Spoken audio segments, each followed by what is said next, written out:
Hello guys, ಇವತ್ತು ನಾನು ಹೇಳಕೊಟ್ಟಿರೋ scholarship Sitaram Jindal scholarship. ಈ ಒಂದು ವಿಡಿಯೋದಲ್ಲಿ ನಾನು ಹೇಗೆ ಅಪ್ಲಿಕೇಶನ್ ಫಾರ್ಮ್ನ ಫಿಲ್ ಮಾಡಬೇಕು ಅನ್ನೋ ಒಂದು ವಿಷಯನ ಇಲ್ಲಿ ಹೇಳ್ತಿದ್ದೀನಿ. ಸೀತಾರಾಮ್ ಜಿಂದಾಲ್ ಅವ್ರ ಸ್ಕಾಲರ್ಶಿಪ್ ಅಪ್ಲಿಕೇಶನ್ ಫಾರ್ಮು ಈ ರೀತಿ ಇರುತ್ತೆ. ನಿಮಗೇನಾದರೂ ಈ ಒಂದು ಅಪ್ಲಿಕೇಶನ್ ಫಾರ್ಮ್ ಬೇಕು ಅಂದರೆ ಮೆಸೇಜ್ ಮಾಡಿ, ನಿಮಗೆ ಈ ಒಂದು ಲಿಂಕ್ನ ನಾನು ಸೆಂಡ್ ಮಾಡ್ತೀನಿ ಅಪ್ಲಿಕೇಶನ್ ಫಾರ್ಮ್ದು. ಫಸ್ಟು ಫಾರ್ಮ್ ಬಂದು ಅಪ್ಲಿಕೆಂಟ್ ಫಾರ್ಮು. ಈ ಒಂದು ಅಪ್ಲಿಕೆಂಟ್ ಫಾರ್ಮ್ ಯಾರಿಗಪ್ಪ ಅಂದರೆ, ಯಾವ ಒಂದು ವಿದ್ಯಾರ್ಥಿ ಈ ಒಂದು ಅಪ್ಲಿಕೇಶನ್ಗೆ ಹಾಕ್ತಿದ್ದಾರೆ ಅವರ ಒಂದು address, name, date of birth, father name, ಈ ರೀತಿಯಾದ ಒಂದು ಕ್ಯಾಟಗರಿಗಳು ಬರುತ್ತೆ. ಇನಿಷಿಯಲಿ ಬಂದರೆ ನಿಮ್ಮ ಒಂದು ನೇಮು ಫಿಲ್ ಮಾಡಬೇಕಾಗುತ್ತೆ. ಅದು ಕ್ಯಾಪಿಟಲ್ ಲೆಟರ್ಸಲ್ಲಿ ಇರಬೇಕು. ಅದು SSLC ಮಾರ್ಕ್ಸ್ ಕಾರ್ಡ್ ರೀತಿಲಿ ಹೇಗಿರುತ್ತೆ ಅದೇ ರೀತಿಲಿ ಇರಬೇಕು. ಹಾಗೆ ನೆಕ್ಸ್ಟ್ ಬಂದರೆ ಡೇಟ್ ಆಫ್ ಬರ್ತು, ನಿಮ್ಮ ಒಂದು ಡೇಟ್ ಆಫ್ ಬರ್ತನ್ನ ಕೊಡಬೇಕಾಗುತ್ತೆ. ನೆಕ್ಸ್ಟು ನ್ಯಾಷನಾಲಿಟಿ, ಅದಾದಮೇಲೆ ನಿಮ್ಮ ಒಂದು ಗಾರ್ಡಿಯನ್ ನೇಮ್ ಅಂದರೆ ನಿಮ್ಮ ಫಾದರ್ ಅಥವಾ ಮದರ್. ನೆಕ್ಸ್ಟು ಅಡ್ರೆಸ್ಸು, ಅದಾದಮೇಲೆ ಮೊಬೈಲ್ ನಂಬರು, ಅದಾದಮೇಲೆ ನೀವು ಹ್ಯಾಂಡಿಕ್ಯಾಪ್ಟೋ ಇಲ್ಲ ಅಂದರೆ ಎಕ್ಸ್ ಸರ್ವಿಸ್ ಮೆನ್ನೋ ಇಲ್ಲ BPL ಕಾರ್ಡ್ ಇದೆಯೋ ಅದರದ್ದೊಂದು ನೀವು ಫಿಲ್ ಮಾಡಬೇಕಾಗುತ್ತೆ. ನೆಕ್ಸ್ಟ್ ಬಂದು ನಿಮ್ಮ ಒಂದು ಗಾರ್ಡಿಯನ್ ಯಾವ ಕೆಲಸ ಮಾಡ್ತಿದ್ದಾರೆ, ಯಾವ ಒಂದು ಕೆಲಸದಲ್ಲಿದ್ದಾರೆ, ಆ್ಯನ್ಯುವಲ್ ಇನ್ಕಮ್ ಏನು, ನಿಮ್ಮ ಒಂದು ಕ್ಯಾಸ್ಟ್ ಸರ್ಟಿಫಿಕೇಟು ಅದರದ್ದು ರಿಲೇಟೆಡು. ನೆಕ್ಸ್ಟ್ ಬಂದರೆ ಎಕ್ಸಾಮಿನೇಷನ್ ಯಾವುದು ನೀವು ಪಾಸಾಗಿರೋದು ಅದರದ್ದು marks, total marks, percentage. Next ಬಂದರೆ ಕೋರ್ಸು, ಸೆಮಿಸ್ಟರ್ ವೈಸ್ ಮಾರ್ಕ್ಸ್ ಎಷ್ಟು ತೆಗೆದಿದ್ದೀರಾ ಅನ್ನೋದ್ರದ್ದು ಒಂದು ಇದು ಬೇಕಾಗುತ್ತೆ. ಅದಾದಮೇಲೆ ಡ್ಯೂರೇಷನ್ ಆಫ್ ದಿ ಕೋರ್ಸು, ಅದಾದಮೇಲೆ ರೆಗ್ಯುಲರ ಇಲ್ಲ ಕರೆಸ್ಪಾಂಡೆನ್ಸ ಅನ್ನೋದೊಂದು ಬರೀಬೇಕಾಗುತ್ತೆ. ನೆಕ್ಸ್ಟು ಮಂತ್ಲಿನೋ ಅಥವಾ ಇಯರ್ ಆಫ್ ಫೈನಲ್ ಎಕ್ಸಾಮ್ ಯಾವಾಗ ಅನ್ನೋ ಒಂದು ಮೆನ್ಷನ್ ಮಾಡಬೇಕಾಗುತ್ತೆ. ನೆಕ್ಸ್ಟ್ ಬಂದು ನೇಮ್ ಆಫ್ ದಿ ಕಾಲೇಜು ಅಥವಾ ಸ್ಕೂಲು, ಅದರದ್ದು address, email ID, phone number. ಅದಾದಮೇಲೆ ಫೀಸು, ವರ್ಷಕ್ಕೆ ಎಷ್ಟು ಇಸ್ಕೊತಾ ಇದ್ದಾರೆ ಅಂತ. ನೆಕ್ಸ್ಟು ಪ್ರೀವಿಯಸ್ ಸ್ಕಾಲರ್ಶಿಪ್ ಯಾವುದಾದ್ರೂ ನಿಮಗೆ ಸ್ಯಾಂಕ್ಷನ್ ಆಗಿದೆಯಾ ಅನ್ನೋದ್ರ ಒಂದು ಇದಾಗಬೇಕಾಗುತ್ತೆ. ಇದ್ರೆ ಹಾಕಿ, ಇಲ್ಲ ಅಂದರೆ ಅಗತ್ಯ ಇಲ್ಲ. ಅದಾದಮೇಲೆ ನೀವು ಹಾಸ್ಟೆಲಲ್ಲಿದ್ದೀರೋ PGಲಿದ್ದೀರೋ ಅನ್ನೋದ್ರದ್ದು ಒಂದು ಇದು ಬರೀಬೇಕಾಗುತ್ತೆ. ಅದ್ರದ್ದು ಎಷ್ಟು ಚಾರ್ಜ್ ಇಸ್ಕೊತಾ ಇದ್ರೆ ಪರ್ ಮಂತ್ ಅನ್ನೋದು ನೀವು ಅಲ್ಲಿ ಮೆನ್ಷನ್ ಮಾಡಬೇಕಾಗುತ್ತೆ. ಅದಾದಮೇಲೆ ಸ್ಕಾಲರ್ಶಿಪ್ ಅಮೌಂಟು ಎಷ್ಟು ಬೇಕು ನಿಮಗೆ ಅನ್ನೋದು ಒಂದು ಬರೀಬೇಕಾಗುತ್ತೆ.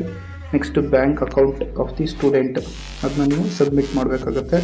ಕೆಳಗಡೆ ಬಂದರೆ ಸಿಗ್ನೇಚರ್ ಆಫ್ ದಿ ಗಾರ್ಡಿಯನ್ನು ನಿಮ್ಮ ಒಂದು ಲೆಫ್ಟ್ ಸೈಡಿಗೆ ಆಯಿತು. ಹಾಗೆ ರೈಟ್ ಸೈಡಿಗೆ ಬಂದರೆ ಸ್ಟೂಡೆಂಟ್ದು ಒಂದು ಫೋಟೋ ಮತ್ತು ಡೇಟ್ ಮೆನ್ಷನ್ ಮಾಡಬೇಕಾಗುತ್ತೆ. ಹಾಗೆ ಮೇಲ್ಗಡೆ ಬಂದರೆ ನಿಮ್ಮ ರೈಟ್ ಸೈಡಿಗೆ ಆದಂಗೆ ಒಂದು ಪಾಸ್ಪೋರ್ಟ್ ಸೈಜ್ ಫೋಟೋನ ನೀವು ಅಂಟಿಸ್ಬೇಕಾಗುತ್ತೆ. ಅಪ್ಲಿಕೇಶನ್ ನಂಬರ್ ಅಂತ ಇರೋ ಒಂದು ಲೆಫ್ಟ್ ಸೈಡ್ ಕಾಲಮಲ್ಲಿ ಏನು ಫಿಲ್ ಮಾಡಬೇಕಂತ ಏನು ಅಗತ್ಯ ಇಲ್ಲ, ಅದನ್ನು ಅವರೇ ನಿಮಗೆ ಒಂದು ಅಪ್ಲಿಕೇಶನ್ ನಂಬರ್ ಅಂತ ಕೊಡ್ತಾರೆ. ಇದನ್ನೆಲ್ಲ ಸಬ್ಮಿಟ್ ಮಾಡಿದ್ಮೇಲೆ ನೆಕ್ಸ್ಟು ಎರಡನೇ ಫಾರ್ಮಿಗೆ ಬಂದರೆ total number of the students in the college, ಅಂದರೆ ನಿಮ್ಮ ಕಾಲೇಜಲ್ಲಿ ಎಷ್ಟು ಸ್ಟೂಡೆಂಟ್ಸ್ ಇದ್ದಾರೆ ಅನ್ನೋದ್ರ ಒಂದು ಗ್ರಾಸ್ ಫಿಗರ್ ಆಗಿ ತಗೊಂಡು ಆ್ಯಡ್ ಮಾಡಬೇಕಾಗುತ್ತೆ, ಇಲ್ಲ ಬರೀಬೇಕಾಗುತ್ತೆ. ನೆಕ್ಸ್ಟ್ ಬಂದು ಎಷ್ಟು ಜನ ಕರೆಕ್ಟಾಗಿ ಕಾಲೇಜಿಗೆ ಬರ್ತಾ ಇದ್ದಾರೆ ಸ್ಟೂಡೆಂಟ್ಸ್ ಅನ್ನೋದು, ಮತ್ತು ಟೋಟಲ್ ಫೀಸು ಎಷ್ಟು ಇಸ್ಕೊತಾ ಇದ್ದಾರೆ ಅನ್ನೋದು, ಸ್ಕೂಲೋ ಕಾಲೇಜು ಅಥವಾ ಗೌರ್ಮೆಂಟು, ಚಾರಿಟೇಬಲ್ ಅಥವಾ ಪ್ರೈವೇಟ್ ಅನ್ನೋದು ಒಂದು ಆಪ್ಷನ್ ಕೇಳಿದರೆ ಅದರ ಟಿಕ್ ಮಾಡಬೇಕಾಗುತ್ತೆ ಯಾವ ಇನ್ಸ್ಟಿಟ್ಯೂಷನ್ ಅಂತ. ಮತ್ತು ನೆಕ್ಸ್ಟ್ ಫೋರ್ತ್ಗೆ ಬಂದರೆ ನಿಮ್ಮ ಒಂದು ಕಾಲೇಜ್ ಅಥವಾ ಸ್ಕೂಲು ಯಾವ ಒಂದು ಯೂನಿವರ್ಸಿಟಿ ಅಂಡರ್ ಬರುತ್ತೆ ಅನ್ನೋದನ್ನ ಇಲ್ಲಿ ಹೇಳಬೇಕಾಗುತ್ತೆ. ಹಾಗೆ ಐದನೇದಕ್ಕೆ ಬಂದರೆ ನಿಮ್ಮ ಒಂದು ಕಾಲೇಜ್ ಅಥವಾ ಸ್ಕೂಲು ಯಾವಾಗ ಎಸ್ಟಾಬ್ಲಿಷ್ ಆಯಿತು ಅನ್ನೋ ಒಂದು ಇಯರ್ ಬರೀಬೇಕಾಗುತ್ತೆ. ಅದಾದಮೇಲೆ ಸಿಗ್ನೇಚರ್ ಆಫ್ ದಿ ಪ್ರಿನ್ಸಿಪಲ್ ಒಂದು ಸಿಗ್ನೇಚರು ಮತ್ತು ಸೀಲ್, ಅವ್ರದ್ದೇ ಸೀಲ್, ಪ್ರಿನ್ಸಿಪಲ್ ಸೀಲ್ನ ನೀವು ಇದು ಮಾಡಬೇಕಾಗುತ್ತೆ. ಅಲ್ಲಿ ನಿಮಗೆ ಸುಮಾರು ಇನ್ಸ್ಟ್ರಕ್ಷನ್ ಕೊಟ್ಟಿದ್ದಾರೆ, ಆ ಇನ್ಸ್ಟ್ರಕ್ಷನ್ ಬೇಸಸ್ ಮೇಲೆ ನೀವು ಅಪ್ಲೈ ಮಾಡಿ. ಅದಾದಮೇಲೆ ನೆಕ್ಸ್ಟ್ ಇನ್ನೊಂದಕ್ಕೆ ಬಂದರೆ ಮೂರನೇ ಫಾರ್ಮಿಗೆ ಬಂದರೆ ಇದೊಂದು certificate, annual fees of the college ಬಗ್ಗೆ, ಫೀಸ್ ಇನ್ಸ್ಟ್ರಕ್ಷನ್ ಬಗ್ಗೆ ನೀವು ಕೇಳಿದ್ದಾರೆ. ನಿಮ್ಮ ಒಂದು ನೇಮ್ ಬರೀಬೇಕಾಗುತ್ತೆ. ಅದಾದಮೇಲೆ ಏನು ಓದ್ತಾ ಇದ್ದೀರಾ ಅನ್ನೋದನ್ನು ಟಿಕ್ ಮಾಡಬೇಕಾಗುತ್ತೆ. ಅಲ್ಲಿಲ್ಲ ಅಂದರೆ ನೀವಲ್ಲಿ ಕೊಟ್ಟಿರೋ ಬ್ಲ್ಯಾಂಕಲ್ಲಿ ನೀವು ಬರೀರಿ ಯಾವುದು ಓದ್ತಿದ್ದೀರಾ ಅಂತ. ಅದಾದಮೇಲೆ ನೆಕ್ಸ್ಟ್ ಬಂದರೆ ನಿಮ್ಮ ಒಂದು ಆ್ಯನ್ಯುವಲ್ ಫೀಸು, ಟೋಟಲ್ ಫೀಸ್ ಎಷ್ಟು ಅಂತ ಆ್ಯಡ್ ಮಾಡಬೇಕಾಗುತ್ತೆ. ಅದಾದಮೇಲೆ ನೀವು ಎಷ್ಟು ಕಟ್ಟಿದ್ದೀರಾ, ಅದಾದಮೇಲೆ ಇನ್ನೂ ಎಷ್ಟು ಕಟ್ಟಬೇಕು ಬ್ಯಾಲೆನ್ಸ್ ಅನ್ನೋದನ್ನ ನೀವು ಮೆನ್ಷನ್ ಮಾಡಬೇಕು. ಅದಾದಮೇಲೆ ಫೀಸ್ನ ನೀವು ಮಂತ್ಲಿ ವೈಸ್ ಕಟ್ತೀರಾ, ಇಲ್ಲ ಕ್ವಾರ್ಟರ್ಲಿ ಕಟ್ತೀರಾ, ಇಲ್ಲ ಹಾಫ್ ಇಯರ್ ಕಟ್ತೀರಾ, ಇಲ್ಲ ಇಯರ್ ಬೇಸಸ್ ಅನ್ನೋದು ಆ್ಯಡ್ ಮಾಡಿ ಪ್ಲೇಸ್ ಬರೀರಿ, ಡೇಟ್ ಬರೀರಿ, ಪ್ರಿನ್ಸಿಪಲ್ದೊಂದು ಸೈನು ಹಾಗೆ ಸೀಲು. ನೆಕ್ಸ್ಟ್ ಕ್ಯಾಟಗರಿ ಬಂದು ಗೌರ್ಮೆಂಟ್ ಮೆರಿಟ್ ಕೋಟಾಯಿಂದ ಬಂದಿರೋರಿಗೆ ಅವರ ಒಂದು ನೇಮು, ಅವರು ಯಾವ ಒಂದು ಡಿಗ್ರಿ ಮಾಡ್ತಿದ್ದಾರೆ ಅನ್ನೋದು, ಅದಾದಮೇಲೆ ಯಾವ ಗೌರ್ಮೆಂಟ್ ಕೋಟಾದಲ್ಲಿ ಬಂದಿದ್ದಾರೆ ಅಂದರೆ CETನೋ ಇಲ್ಲ ನೀಟೋ ಅನ್ನೋದು ಒಂದು ಮೆನ್ಷನ್ ಮಾಡಬೇಕಾಗುತ್ತೆ ನೀವು. ಅದಾದಮೇಲೆ ನೆಕ್ಸ್ಟ್ ಬಂದು ಸ್ಟೂಡೆಂಟು ಎಷ್ಟು ಕಟ್ತಿದ್ದಾರೆ ಗೌರ್ಮೆಂಟ್ ಕೋಟಾದಲ್ಲಿ ಫೀಸ್ ಅನ್ನೋದನ್ನ ನೀವು ಮೆನ್ಷನ್ ಮಾಡಬೇಕು.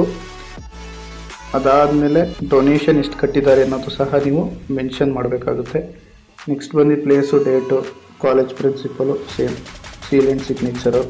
ನೆಕ್ಸ್ಟ್ ಬಂದು ಹಾಸ್ಟೆಲ್ ಸ್ಟೂಡೆಂಟ್ಸ್ಗೆ ಅವರ ಒಂದು ನೇಮು, ಅವರ ಒಂದು ಡೇಟ್ ಆಫ್ ಬರ್ತು, ಏನಾದರೂ ಡೇಟ್ ಆಫ್ ಬರ್ತ್ ಕೇಳಿದರೆ, ಇಲ್ಲ ಅಂದರೆ ಅವರ ಒಂದು ಕ್ಲಾಸು, ಕಾಲೇಜ್ ನೇಮು, ಅದಾದಮೇಲೆ ಅವರು ಸನ್ ಆಫ್ ಡಾಟರ್ ಅಥವಾ ಸನ್ ಆಫ್ ಯಾರು ಅಂತ ಒಂದು ಬರೀಬೇಕಾಗುತ್ತೆ. ಅದಾದಮೇಲೆ ನೆಕ್ಸ್ಟು ಅದರದ್ದು ಅಡ್ರೆಸ್ಸು, ಯಾವ ಒಂದು PGಲಿ ಅಥವಾ ಹೌಸಲ್ಲಿದ್ದಾರೆ ಅನ್ನೋದು, ನೆಕ್ಸ್ಟು ಯಾವ ಡೇಟಿಗೆ ಸೇರಿಕೊಂಡ್ರು ಅನ್ನೋದು, ನೆಕ್ಸ್ಟು ಎಷ್ಟು ತಿಂಗ್ಳಿಗೆ ಕಟ್ತಿದ್ದಾರೆ ಅನ್ನೋದು, ಮತ್ತು ಎಷ್ಟು ತಿಂಗ್ಳಿಗೆ ಬೇಕು ಅನ್ನೋದನ್ನು ಸಹ ನೀವು ಅಲ್ಲಿ ಮೆನ್ಷನ್ ಮಾಡಬೇಕಾಗುತ್ತೆ. ಅದಾದಮೇಲೆ ಡಿಸ್ಟೆನ್ಸ್ನ ನೀವು ಆ್ಯಡ್ ಮಾಡಬೇಕಾಗುತ್ತೆ, ಕಾಲೇಜಿಂದ ಹಾಸ್ಟೆಲ್ಗೆ ಎಷ್ಟಿದೆ ಅಂತ.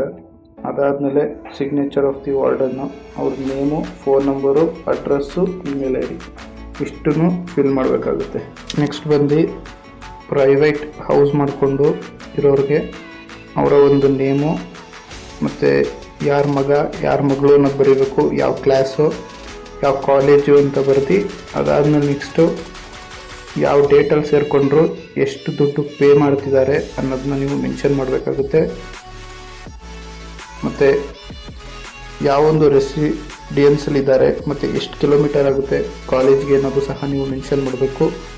ಡೇಟ್ ಹಾಕಬೇಕು ಮತ್ತು signature of the owner, next ಅವರು name, phone number, address, email ID ಇಷ್ಟನ್ನು ಫಿಲ್ ಮಾಡಿ ಒಂದು ಪೋಸ್ಟಿಂಗ್ ಕವರ್ಗೆ ಹಾಕಿ, ಅಲ್ಲಿ ಒಂದು ಮೇಲ್ಗಡೆ ಬಂದರೆ ನಿಮಗೆ ಒಂದು ಅಡ್ರೆಸ್ ಸಿಗುತ್ತೆ, trustee Sitaram Jindal foundation, Jindal Nagar, Tumakuru road, Bangalore 560073 ಅನ್ನೋ ಒಂದು ಅಡ್ರೆಸ್ಗೆ ನೀವು ಪಾರ್ಸಲ್ ಮಾಡಬೇಕಾಗುತ್ತೆ. ಇಷ್ಟು ಮಾಡಾದಮೇಲೆ ವೆರಿಫಿಕೇಷನ್ ಹೆಂಗಾಗುತ್ತೆ, ಅದಾದಮೇಲೆ ಹೆಂಗೆ ನಮಗೆ ಅಮೌಂಟ್ ಬರುತ್ತೆ, ಯಾವ ರೀತಿ ಬರುತ್ತೆ, ಇದ್ರ ಒಂದು ವಿಡಿಯೋನ ನಾನು ಮುಂದಿನ ಒಂದು ವಿಡಿಯೋದಲ್ಲಿ ಮಾಡ್ತೀನಿ. ಈ ವಿಡಿಯೋ ನಿಮ್ಗೆ ಇಷ್ಟ ಆಗಿದರೆ ನಮ್ಮ ಒಂದು ಚಾನಲ್ನ ಲೈಕ್ ಮಾಡಿ, ಫಾಲೋ ಮಾಡಿ, ಹಾಗೆ ಸಬ್ಸ್ಕ್ರೈಬ್ ಮಾಡಿ. Thank you so much.